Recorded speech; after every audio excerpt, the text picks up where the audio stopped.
ببین یه همچین تپه‌ای داری مساحت چقدره؟ حداقل 2-3 هکتاره. خب بله. با یه اسکن که نمیتونی این کارو جمع بکنی. این باید تیکه به تیکه کنی، به دستگاه رو بزنی. از اینجا هم بخوای بزنی چپ و راست بزنی هیچی برات نمیگیره. درست. چرا این رفتی یه تپه اونقدی داری تو اونجا ببین. خب اینو میتونی با یه اسکن بزنی به دست بیاری، ولی یه همچین کار عظیمی ها که آقا بزرگی شما نمیتونی با یه اسکن. چند اسکن؟ رسمی چند اسکن ها داره.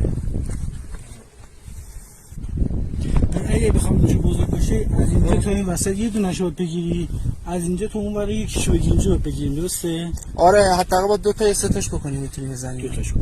هر کوچیک‌تر باشه بهتره. هر چقدر کوچیک‌تر باشه شما اطلاعات بیشتری تاثیر داری. میخوای یه دونه رو بزن که